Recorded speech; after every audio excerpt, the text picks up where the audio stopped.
நம்ம சினிஃபேஸ் எல்லாத்துக்கும் வணக்கம். ஸோ இந்த வாரம் பார்த்தீங்கன்னா எத்தனை 23 சினி எபிசோட் வந்திருக்கு. So let's create the video.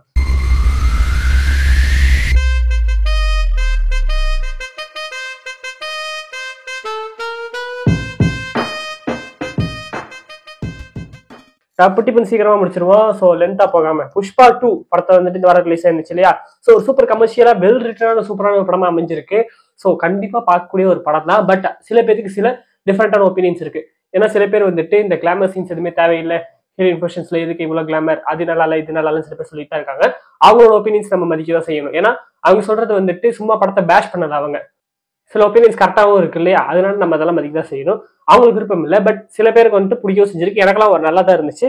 அந்த சாங் ஸ்ரீலோட சாங் அதுல கூட ஊர் சொல்ற அளவுக்கு ரொம்ப ஓவரா போகாம அளவான அந்த டான்ஸோடய முடிச்சது எனக்கு ரொம்ப பிடிச்சிருந்துச்சு. எனக்கு இந்த படம் வந்துட்டு ஒர்க் ஆயிருந்துச்சு. எனக்கு எந்த ஒரு தப்பான எதுவுமே தெரியல. பட் சில பேருக்கு தெரியுது அப்படின்னு சொல்றாங்க. அதனால உங்களுக்கு ஒரு சின்ன அட்வைஸ் சொல்றேன். என்னன்னா, நீங்க ஃபர்ஸ்ட் டைம் பார்க்க போறீங்க அப்படின்னா தனியா வேணா போங்க, இல்ல ஃப்ரெண்ட்ஸ் கூட போங்க. நீங்க ஒருவேளை ஆல்ரெடி பாத்துட்டீங்க அப்படின்னா உங்க ஃபேமிலியோட கூட்டு போங்க. அப்படி இல்லைன்னா ஓடிடி வந்ததுக்கு அப்புறம் உங்க ஃபேமிலியோட உட்காந்து பாருங்க. உங்களுக்கு இந்த படத்தை வந்துட்டு ஃபேமிலிக்கு போட்டு காட்டலாம் எந்த தப்புமே தெரியாது அப்படின்னு தோணுச்சு அப்படின்னா நீங்க உங்க ஃபேமிலிக்கு போட்டு காட்டலாம். உங்க ஃபேமிலி தியேட்டர் கூட்டு போகலாம், இல்ல ஓடிடி வந்ததுக்கு அப்புறம் உங்க ஃபேமிலிக்கு போட்டு காட்டலாம்.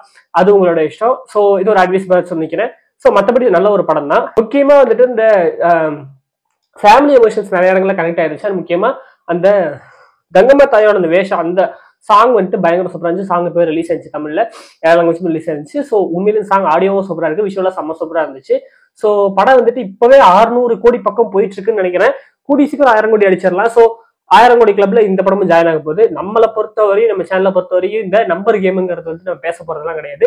பட் இருந்தாலும் ஒரு 1000 கோடி அடிக்கிற அளவுக்கு போகுது அப்படிங்கும்போது கம்பேரிசன் இல்லாம இந்த படம் 1000 கோடி அடிக்குது அப்படின்னு நான் சொல்லும் போது இது ஒரு நல்ல ஒரு விஷயமா தான் படுது. ஸோ சூப்பர் கமர்ஷியல் படமா வந்திருக்கு. ஸோ நல்ல படங்கள்லாம் 1000 கோடி அடிக்க மாட்டேங்குது அப்படின்னு சொல்லிட்டு சில பேர் சொல்லலாம். ஜனரஞ்சக படம் தான் நம்ம ஊர்ல ஒர்க் ஆகும். நல்ல படங்கள் அப்படிங்கிறது எல்லா ஆடியன்ஸும் பார்க்க மாட்டாங்க. இந்த மாதிரி ஜனரஞ்சகமா எல்லா விஷயமும் இருக்கிற ஒரு படம் தான் ஒர்க் ஆகும். ஸோ அந்த வகையில இந்த படம் சூப்பரா ஒர்க் ஆயிருக்கு. பார்க்கலாம் அடுத்த படம் என்ன பண்ணுன்னு சொல்லிட்டு. அந்த பாத்திரிக்கை லீடுமே கொடுத்துருக்காங்க. ஸோ அந்த பாத்திரம் எப்படி போகுதுன்னு சொல்லி தெரியல. இதுக்கு நடுவில் அல்லு அர்ஜுன் போயிட்டு வேற படம் பண்றாரா, சுகுமார் வேற படம் பண்றாரா, என்ன இருக்குன்னு நமக்கு தெரியல. வெயிட் பண்ணி பார்க்கலாம். கமல்ஹாசனுடைய KH 237 இந்த படத்தை வந்துட்டு அன்பரி மஸ்டர்ஸ் தான் எடுக்கிறாங்கன்னு சொல்லிட்டு உங்க எல்லாத்துக்குமே ஆல்ரெடி தெரியும் சொல்லிட்டு நினைக்கிறேன். ஸோ அந்த படத்தை பத்தி இப்போதைக்கு ஒரு நியூஸ் இருக்கு. என்ன மேட்டர் அப்படின்னு பாத்தீங்கன்னா, அனிதா தான் ஃபர்ஸ்ட் அந்த படத்துக்கு வந்து மியூசிக் பண்ண வேண்டியதா இருந்துச்சு. இப்போதைக்கு அனிதால இருந்து விலகிறதா ஒரு நியூஸ் வந்திருக்கு. இதனால ஏன் அப்படின்னா, அனிதாக்கு ஆல்ரெடி ஏகப்பட்ட ப்ராஜெக்ட்ஸ் வந்து லைன் அப்ல இருக்கு. அவருடைய ஒர்க் ரொம்ப ஜாஸ்தியா போய்கிட்டு இருக்கு, ஹெக்டிக்கா இருக்கிறதுனால அனிதா இந்த படத்துக்கு பண்ணாம GVP உள்ள வரதா சொல்றாங்க. இந்த வகையில இதுல கான்ட்ரவர்சியா அவங்களுக்கு சண்டை இவங்களுக்கு சண்டை எல்லாம் கிடையவே கிடையாது. ஜஸ்ட் வந்து ஒர்க் ஜாஸ்தியா இருக்கிறதுனால GVP உள்ள வந்திருக்காரு. ஸோ அவரை மியூசிக் பண்ண போறதா சொல்றாங்க. ஸோ தகில ஷூட்டிங் முடிச்ச உடனே இந்த படத்துல ஷூட்டிங் ஸ்டார்ட் பண்ண போறதா அப்படிங்கிற மாதிரி சொல்றாங்க. வெயிட் பண்ணி பார்க்கலாம் படம் எப்படி வருதுன்னு சொல்லிட்டு. ஜெயம் ரவியோட பிரதர் எதிர்பார்த்த அளவுக்கு சரியா போகல அப்படின்னாலும் ஓரளவுக்கு ஒரு நல்ல படமாவே அமைஞ்சிருந்துச்சு. இப்போ ஓடிடி ரிலீஸ் ஆயிருக்கு. ஸோ அந்த அளவுக்கு வந்துட்டு சரியா போகுதா என்னங்கிறத நான் கவனிக்கல. பட் எனக்கு வந்துட்டு ஒரு ஒன் டைம் மச்சபிளா இருந்துச்சு. சில கிரிஞ்ச் சீன்ஸ் இருந்து சில ஒரு கிளிஷியமான சீன்ஸ் இருந்தாலுமே நல்ல படமா தான் இருந்துச்சு. ஸோ அடுத்த படமான ஜீனி. ஸோ இந்த படம் வந்துட்டு ஒரு ஃபேண்டசி என்டர்டைனர். ஸோ அவர் வந்துட்டு ஒரு ஜீனி கேரக்டர் நடிக்கிறது. இந்த படத்தோடைய ரிலீஸ் வந்துட்டு இப்போதைக்கு மார்ச் பிளான் பண்ணி வச்சிருக்காங்க. நம்ம ஷூட்டிங் ரன் ஆயிட்டு இருக்கு. பார்க்கலாம் எப்படி ரிலீஸ் ஆகுதுன்னு சொல்லிட்டு. SK23 இந்த படத்தோட ஷூட்டிங் வந்து இப்போதைக்கு ஃபினிஷிங் ஸ்டேஜ்ல இருக்கு. கடைசியா முடிய போகுது ஷூட்டிங். இந்த சமயத்தில் இந்த படத்தோடைய டைட்டில் டீசர் வந்துட்டு இந்த ஜனவரி வந்துட்டு நியூ இயர் ஸ்பெஷலா ரிலீஸ் ஆகும் அப்படிங்கிற மாதிரி சொல்றாங்க. வெயிட் பண்ணி பார்க்கலாம் என்ன மாதிரி இருக்குன்னு சொல்லிட்டு. SJ சூரியோட நெக்ஸ்ட் ப்ராஜெக்ட் வந்துட்டு கேம் சேஞ்சர். இந்த படம் ரிலீஸ் ஆன உடனே நம்ம தலைவர் வந்து திரும்பவும் டேரக்டரா ரீஎன்ட்ரி கொடுக்க போது சொல்லியிருக்காங்க. ஸோ அவரோட ஃபர்ஸ்ட் ப்ராஜெக்ட் வந்துட்டு அவருடைய ட்ரீம் ப்ராஜெக்டான கில்லர் அப்படிங்கிற ஒரு படம் தான் அப்படிங்கிற மாதிரி சொல்றாங்க. அது இல்லாம நியூ அப்படின்னு சொல்லிட்டு ஒரு படம் பண்ணியிருப்பாரு. அந்த படத்துடைய ஒரு சீக்வலுமே இருக்கு அப்படிங்கிற மாதிரி சொல்றாங்க. ஸோ அந்த 2 படமே வரப்போதா இல்ல இந்த கில்லருங்கிற டைட்டில் தான் அந்த படத்தோட சீக்வலாங்கிறது தெரியல. பட் அந்த படம் நான் பார்க்கல அப்படிங்கிறனால அந்த படத்தை பத்தி டீடைல்ஸ் எனக்கு தெரியல அப்படிங்கிறனால நான் சொல்றேன். ஸோ 2 படத்துல ஏதோ ஒன்று வரும், இல்ல 2 படம் ஒரே படம் பண்ணும் தெரியல. பட் ஷூட்டிங் வந்து 2025 ஸ்டார்ட் ஆக போறதா சொல்லியிருக்காங்க. 2025 ஜான்லேயே ஸ்டார்ட் ஆயிரும் அப்படிங்கிற மாதிரி சொல்றாங்க. கேம் சேஞ்சர் ரிலீஸ் ஆனதுக்கு அப்புறமா இந்த படத்தோடைய அபிஷியல் அனௌன்ஸ்மெண்ட் வரும் அப்படிங்கிற மாதிரி சொல்றாங்க. பார்க்கலாம். விடாமச்சி படத்தோடைய லாஸ்ட் ஷெடியூல்ல இருக்காங்க இப்போதைக்கு. இதுக்கப்புறம் ஒரு சில பேட்ச் ஒர்க் மட்டும் தான் இருக்கு. முடிச்சுட்டா பொங்கலுக்கு கரெக்டா ரிலீஸ் பண்ணிடலாம். ஸோ இப்போதைக்கு வந்துட்டு படத்தோடைய ஃபர்ஸ்ட் சிங்கிள் இந்த வாரம் வரலாம் அப்படிங்கிற மாதிரி சொல்றாங்க. எதிர்பார்க்கலாம். அது இல்லாம 3 இங்கிலீஷ் ட்ராக்ஸுமே இருக்குங்கிற மாதிரி சொல்றாங்க. 2 விதமா வருது. 3 இங்கிலீஷ் ட்ராக் மட்டும்தான் இருக்கு அப்படிங்கிற மாதிரி சொல்றாங்க. அப்படி இல்லைன்னா 6 சாங் அதுல 3 இங்கிலீஷ் ட்ராக் அப்படிங்கிற மாதிரி சொல்றாங்க. இந்த அளவுக்கு எது உண்மைங்கிறது தெரியல, பார்க்கலாம். அண்ட் அது இல்லாம இப்போதைக்கு AK வந்து டப்பிங்கையும் முடிச்சிட்டாரு.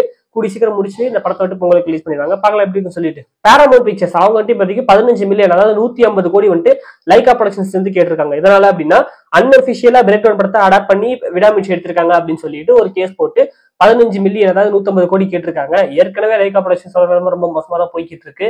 ஸோ இப்போ வந்துட்டு இது வேற அடாப்டேஷன் அப்படின்னா ஒழுங்கா ரைட்ஸ் வாங்கி இருக்க வேண்டியது முன்னாடியே ஹிஸ்டரி ஆஃப் வைலன்ஸ் சொல்லிட்டு லியோக்கு வாங்கின மாதிரி.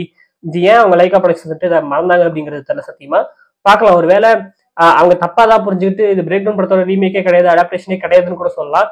பார்க்கலாம், டீசர் வச்சு பார்க்கும்போது அப்படிதான் தெரிஞ்சுது. இந்த கேஸ் என்ன சொல்லிட்டு வெயிட் பண்ணி பார்ப்போம். அடுத்து சூர்யா 45. இந்த படத்தை வந்துட்டு ஆல்ரெடி த்ரிஷா வந்துட்டு ஃபீமேல் நினைக்கிறாங்கன்னு சொல்லிட்டு எல்லாமே உங்களுக்கு தெரியும் சொல்லிட்டு நினைக்கிறேன். இப்போ வந்துட்டு கோயம்புத்தூர்ல ஷூட்டிங் போய்கிட்டு இருக்கு, அதுவுமே தெரியும். இப்போதைக்கு ஸ்வாஸ்விகா அவங்க வந்துட்டு லவ்வர் பந்து படத்துல வந்துட்டு பார்த்திருப்பீங்க, நம்ம தினேஷுக்கு வந்துட்டு ஜோடியா பண்ணியிருப்பாங்க. ஹீரோயினோட அம்மா, அவங்க இன்னொரு ஹீரோயின், அவங்க வந்துட்டு இப்போதைக்கு இந்த படத்துல ஜாயின் பண்ணிருக்காங்கம்மா. ஒரு சின்ன ரோல் பிளே பண்றதா சொல்றாங்க. சோ பாக்கலாம் அவங்க இந்த மாதிரி என்ன பண்றாங்க, இந்த படத்துல என்ன மாதிரி இருக்காங்கன்னு சொல்லிட்டு. அது போக மலையாளம் ஆக்டர் இந்திரன் அவருமே இந்த படத்துல ஜாயின் பண்ணிருக்காமா. இந்திரன் வந்துட்டு ஒரு படத்துல நான் பார்த்திருக்கேன், ஒரு த்ரில்லர் படம். அந்த படம் ஒரு மாதிரியான படம். அந்த படத்துல வந்துட்டு ஒரு பயங்கரமான சைக்கோ ரோல் பண்ணியிருப்பாரு. சோ அவர் இப்போதைக்கு இந்த படத்துல ஜாயின் பண்ணிருக்காராமா.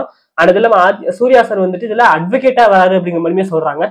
பாக்கலாம் அந்த படம் எப்படி இருக்குன்னு சொல்லிட்டு. ஃபேண்டசி என்டர்டைன்மெண்ட் சொன்னாங்க, கடவுள் சம்பந்தப்பட்டதுன்னு. பட் அட்வொகேட் அப்படிங்கும் போது ஏதோ ஒரு மிஸ்ஸிங்கா இருக்குன்னு சொல்லிட்டு நினைக்கிறேன். பாக்கலாம் ஆட்சி பாலாஜி என்ன பண்றதுன்னு சொல்லிட்டு.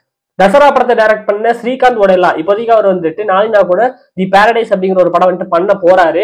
அந்த நியூஸ் நான் எல்லாருமே அந்த நியூஸ் எல்லாம் முன்னாடி நான் சொல்லியிருக்கேன். இப்போதைக்கு நானினா வந்துட்டு ஹிட் தி தேகேஸ் அந்த படத்துல வந்துட்டு ஒர்க் பண்ணிட்டு இருக்காரு. அந்த படத்தை முடிச்சதுக்கு அப்புறமா ஸ்ரீகாந்த் ஒடேலா கூட சேர்ந்து அந்த தி பாரடைஸ் அப்படிங்கிற ஒரு படத்தை பண்ண போறாரு. இதுக்கு நடுவில் இப்போதைக்கு ஸ்ரீகாந்த் ஒடேலா சிரஞ்சீவி சார் கூட ஒரு படம் பண்ண போறாராமா. அந்த படத்தோட ஒரு அபிஷியல் அனௌன்ஸ்மெண்ட் வந்திருக்கு. ஸோ டைட்டில் ரிவீல் நடக்கல, கையில வந்துட்டு ரத்தத்தோட ஒரு லுக்கை வச்சு அதுல வந்துட்டு ஒரு ஸ்லோகன் எழுதியிருக்காங்க. அது என்னன்னா, he finds his peace in violence அப்படின்னு சொல்லிட்டு போட்டிருக்காங்க. ஒரு ஆக்ஷன் படமா ரெடி ஆகுது, சிரஞ்சீவி சார் நடிக்கிறாரு. சோ எந்த படத்தை ஃபர்ஸ்ட் ஸ்டார்ட் பண்ண போறாரு அப்படிங்கிறது தெரியல, இல்ல இந்த ரெண்டு படமுமே ஒரே படமா அப்படிங்கிறதுமே தெரியல. பட் இது வந்துட்டு ரெண்டு படம் வேற வேற படம் தான் அப்படின்னு சொல்லிட்டு நினைக்கிறேன். பார்க்கலாம் என்ன ஆகுதுன்னு சொல்லிட்டு. அண்ட் இந்த படத்தோட அனௌன்ஸ்மெண்ட்ல நம்ம நானினாவோட போட்டோவுமே சேர்ந்துதான் வந்துருந்துச்சு. சோ 3 பேருமே இருக்காங்க. பார்க்கலாம் எப்படி இருக்குன்னு சொல்லிட்டு. இந்த வாரம் நம்ம ஜெயிலர் 2 படத்துடைய ப்ரோமோ வந்துட்டு ஈவிபில ஷூட் பண்ணி முடிச்சிட்டாங்களாமா. ஸோ இப்போ சூப்பர் ஸ்டார் பர்த்டே அன்னைக்கு, அதாவது December 12 இந்த ப்ரோமோ ரிலீஸ் ஆகும் அப்படிங்கிற சொல்றாங்க. ஒன்னு இந்த ப்ரோமோ ரிலீஸ் ஆகும், அப்படின்னா கூலி படத்துல இருந்து அப்டேட் வரும். இந்த படத்தோட ப்ரோமோ ரிலீஸ் ஆச்சு அப்படின்னா கூலி படத்துல இருந்து சின்ன அப்டேட் வரும். ஒருவேளை இந்த படத்தோட ப்ரோமோ வந்துட்டு ஏதாவது டிலே ஆயிடுச்சு அப்படின்னா கூலி படத்துல இருந்து பெரிய அப்டேட் வரலாம். போன வாரம் இதை நான் சொல்லியிருந்தேன், இந்த வாரமே சொல்றேன். பார்க்கலாம் என்ன இருக்குன்னு சொல்லிட்டு. ஃபாஃபா இப்போதைக்கு பாலிவுட்ல வந்துட்டு ஒரு டெபியூ பண்ண போறாரு. அந்த படத்துல அங்க வந்துட்டு ஒரு ப்ரொடியூசர் கூட பேசியிருக்காங்க, ஒரு டைரக்டர் பண்றாரு. சோ இப்போதைக்கு அந்த படத்துல கோஸ்டாரிங்கா வந்துட்டு திருப்தி திம்ரி அனிமல் படத்துல வந்துட்டு அந்த ஜோயாங்கிற கேரக்டர் பார்த்துருப்பீங்க, அவங்க நடிக்கிறாங்க. சோ 2025 இயர்ல ஷூட்டிங்கே போயிருவாங்க அப்படிங்கிற சொல்றாங்க. பார்க்கலாம் ஃபாஃபா வந்துட்டு பாலிவுட்ல என்ன மாதிரி பண்றான்னு சொல்லிட்டு. ஆல்ரெடி சவுத்த வந்துட்டு ஆட்டி படிச்சிட்டு இருக்காரு, பாலிவுட்ல என்ன பண்றாரு வெயிட் பண்ணி பார்க்கலாம். ஜிவிஎம் உடைய அடுத்த படம் நம்ம மம்மூக்கா வச்சு எடுத்துட்டு இருந்தாரு இல்லையா, ரொம்ப நாள் ஷூட் போயிட்டு இருந்துச்சு. அந்த படத்தோட டீசர் ரிலீஸ் இருந்துச்சு. சோ அந்த படத்துக்கு நேம் வந்துட்டு Dominic and the ladies purse அப்படிங்கிற மாதிரி வச்சிருக்காங்க. ஒரு ஃபீல் குட் என்டர்டைன்மென்ட் மாதிரி தெரியுது. சோ வெயிட் பண்ணி பார்க்கலாம் படத்துக்கு சொல்லிட்டு. பேபி ஜான் அந்த படத்துல இருந்து ஆல்ரெடி 9 மட்டக்கான்னு சொல்லிட்டு ஒரு சாங் ரிலீஸ் பண்ணியிருந்தாங்க. இப்போதைக்கு பிக்லே போம் அப்படின்னு சொல்லிட்டு இன்னொரு சாங் ரிலீஸ் பண்ணியிருக்காங்க. சோ இந்த சாங் வந்துட்டு ஈனா மீனாடிகா அந்த படத்தை இந்த சாங்கோடைய ஒரு ரீப்ளேஸ்மெண்ட். ஆப்வியஸா தெரிய படத்தோட ரீமேக் தான் இந்த படம். சாங் நல்லா தான் இருக்கு, சின்ன சாங்கா தான் வச்சிருக்காங்க. படத்துலயும் ஒரு சின்ன பிளேஸ்மெண்டா வரும்னு சொல்றாங்க. கேரளாவுடைய லிரிக்ஸ் வச்சிருக்காங்க. இப்போதைக்கு கேரளா லிரிக்ஸ் வந்துட்டு தமிழ்நாட்டுல மனசுலையா வச்சு, இப்ப தெலுங்குல பீலிங்ஸ் வந்துச்சு, இப்ப பாலிவுட்டுக்கும் போயிருச்சு. சோ அடுத்தடுத்து போய்கிட்டே இருக்கு. பார்க்கலாம் இந்த படம் எப்படி இருக்குன்னு சொல்லிட்டு, என்ன மாதிரி ரீமேக் பண்றாங்கன்னு சொல்லிட்டு. 25th ரிலீஸ் ஆகுது, பார்ப்போம்.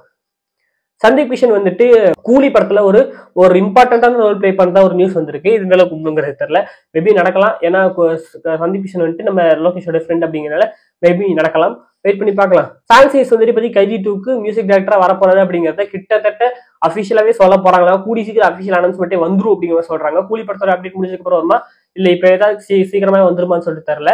பட் இவர் வந்துட்டு கைதி 2க்கும் ரிட்டர்ன் ஆவாரு அப்படிங்கிற மாதிரி சொல்றாங்க, பார்ப்போம். தளபதி 16 இந்த படத்தோட ஃபர்ஸ்ட் லுக் வந்துட்டு December 31 வரப்போகுது. ஸோ ஃபர்ஸ்ட் லுக் 31 வருது. அண்ட் மேபி செகண்ட் லுக் வந்துட்டு அன்னைக்கு midnight 12 வரலாம். அப்படி இல்லைன்னா அடுத்த நாள் வந்துட்டு January 1 வந்துட்டு வரலாம். பார்க்கலாம் எப்படின்னு சொல்லிட்டு. லாஸ்ட் படம் நல்லா பண்றாங்கன்னு வெயிட் பண்ணி பார்ப்போம். SK25 SKX அதாவது சிவகார்த்திகேயன் சுதா கொங்கரா அவங்களுடைய புறநானூறு அந்த படத்துக்கு இப்போதைக்கு புறநானூறு டைட்டில் தான் வருமா அப்படிங்கறதே ஒரு டவுட்ல இருக்கு. அவங்க என்ன பண்ண போறாங்கன்னு சொல்லிட்டு சத்தியமா தெரியல. சில பேர் வந்துட்டு அதோட டைட்டில் மாறும் அப்படிங்கிற மாதிரி சொல்றாங்க, அது தெரியல. பட் பார்ப்போம். ஸோ அந்த படத்தோட ஃபர்ஸ்ட் ஷெடியூல் வந்துட்டு December 21 வந்துட்டு ஷூட் போயிருவாங்க அப்படிங்கிற சொல்றாங்க. சென்னையில் தான் ஷூட் ஸ்டார்ட் பண்ண போறாங்களாமா. ஸோ இதுதான் ஃபர்ஸ்ட் ஸ்டார்ட் ஆகுது. முன்னாடி சொல்ல விஷயம் என்னன்னா, ஃபர்ஸ்ட் சிபி சக்கரவர்த்தி ஷூட்டிங் ஸ்டார்ட் பண்ணுவாங்க. இப்போ ஃபர்ஸ்ட் SK24 ஷூட்டிங் ஸ்டார்ட் பண்ணுவாங்களா, SK25 ஷூட்டிங் ஸ்டார்ட் பண்ணுவாங்களா சொல்லிட்டு சத்தியமா தெரியல. SK24 வந்துட்டு சிபி சக்கரவர்த்தி பண்றாரு, ஏதோ ஒன்று ஸ்டார்ட் ஆகும். ஸ்டார்ட் ஆகி கொஞ்ச நாள் கழிச்சு இன்னொரு படமும் ஸ்டார்ட் ஆகும். ரெண்டு படத்தையும் சேர்ந்து பண்ணுவாரு அப்படிங்கிற சொல்லியிருந்தேன். இப்போதைக்கு SK25 தான் ஃபர்ஸ்ட் ஸ்டார்ட் பண்ணிருக்காங்க. ஸோ இது ஷூட்டிங் போய்கிட்டு இருக்கும் போது ஆப்வியஸா SK24 ப்ரீ ப்ரொடக்ஷன் முடிஞ்சு அதுவும் ஷூட்டிங் ஸ்டார்ட் ஆகி ரெண்டுமே பேரலா போகும். ஸோ என்ன நடக்கும் சொல்லி வெயிட் பண்ணி பார்ப்போம். வாடிவாசல் படத்தோடய ஒரு முக்கியமான அப்டேட் வந்துட்டு பொங்கல் சமயத்துல வந்துட்டு வந்துரும் அப்படிங்கிற மாதிரி சொல்றாங்க.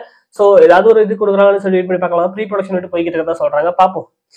UI உபேந்திரா அவருடைய ஒரு படம், கன்னட படம். ஸோ இந்த படத்துல வந்துட்டு அவர் டேரக்டரா ஹீரோவா அவரே பண்றாரு. ஸோ டிஸ்டோபியன் வேர்ல்டு மாதிரி காட்டுறாங்க. ஸோ ஒரு குறிப்பிட்ட மக்கள் 6 குறிப்பிட்ட இடங்கள்ல இருக்கக்கூடிய மக்களை மட்டும் ரொம்ப ரொம்ப புவரா அவங்க வந்துட்டு இந்த டிஸ்டோபியன் வேர்ல்டுல வெறும் கோமணத்தை கட்டி சுத்திக்கிட்டு இருக்காங்க. அவங்களுக்கு வந்துட்டு ஃபுட்டு வந்துட்டு ஸ்மார்ட் போனும் ரைஸ் பவுலும் மட்டும் தான் தராங்க. ஸோ மக்களுக்கு அத்தியாவசியம் அப்படின்னு சொல்லிட்டு ஸ்மார்ட் போன் தராங்க அண்ட் ரைஸ் பவுல் தராங்க. அந்த ஸ்மார்ட் போன்ல கிரிக்கெட் பார்த்துட்டு பசங்க வந்துட்டு ஜாலியா இருக்காங்க. பட் அவங்களோட வாழ்க்கை ரொம்ப மோசமா தான் இருக்கு. ஸோ அங்க வந்துட்டு ஏதோ ஒரு ராஜ்யம் நடக்குது அண்ட் அவங்களுடைய அந்த மீதி இருக்கிற அந்த பணக்கார மக்கள் எல்லாம் மார்ஸ்க்கு போயிட்டாங்க அப்படிங்கிற மாதிரி எல்லாம் சொல்றாங்க.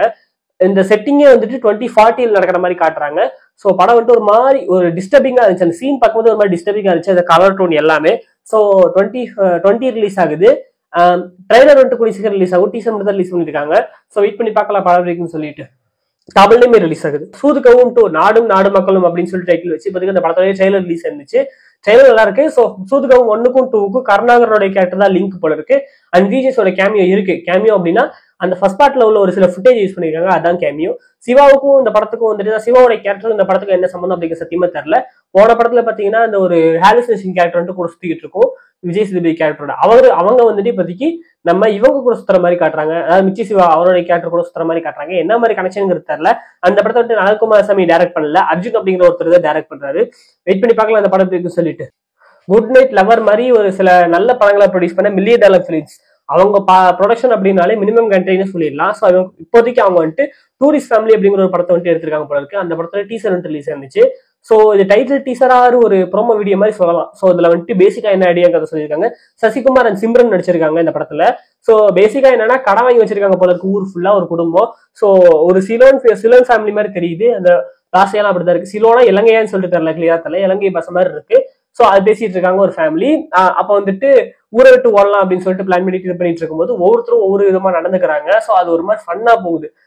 ஊரை விட்டு வரலாங்கும் போது அங்க வந்து இதை எடுத்து வச்சுக்கலாம், அதை எடுத்து வச்சுக்கலாம், வாட்ச் எடுத்து வச்சுட்டேன் அப்படின்னு சொல்லிட்டு செம்ம காமெடியா போயிட்டு இருக்கு. புளியோதரை கட்டி வச்சிருக்கேன் போயிட்டு இருக்கு. அதுக்கு நடுவில் வந்துட்டு அந்த குட்டி பையன் ஊரை விட்டு ஓட போன்னு சொல்லிட்டு பக்கத்து வீட்டுக்காரன் போய் சொல்லி அவரு வந்து பார்த்து ஸோ ஒரு மாதிரி டிஃப்ரெண்டா போகுது. ஸோ அவங்க கடை வாங்கி வச்சிருக்காங்க போல இருக்கு. ஊரை விட்டு போறாங்களா இல்லையா அப்படிங்கறது ஒரு மாதிரி கதையா இருக்கும் போல இருக்கு. ஆவேசம் படத்துல பிபி அப்படின்னு சொல்லிட்டு ஒரு கேரக்டர் பார்த்திருப்பீங்க, ஒரு மெயின் கேரக்டர். அவர் இந்த படத்துல இருக்காரு. ஸோ படம் எப்படின்னு சொல்லிட்டு வெயிட் பண்ணி பார்க்கலாம். ஒரு ஃபீல் குட்டான ஒரு காமெடி என்டர்டைன்மெண்ட் சொல்லிட்டு நினைக்கிறேன். பார்ப்போம் சசிகுமார் இந்த படத்துல எப்படி செட் ஆகுறான்னு சொல்லிட்டு. ஸோ இந்த மாதிரி எல்லா அப்டேட்ஸும் முடிஞ்சு ஏதாவது ஒரு அப்டேட்ஸ் மிஸ் பண்ணியிருந்தாலும் தப்பா சொல்லியிருந்தாலும் மறக்காம கீழே கமெண்ட் பண்ணுங்க. ஸோ மறக்காம லைக்கை தட்டி சப்ஸ்கிரைப் பண்ணுங்க. ஸோ உங்களை வந்துட்டு வேற ஒரு மக்கள் அது வரைக்கும் பாய் ஃப்ரம் மிஸ்டர் சினிமா வகைரா. Good vibes only.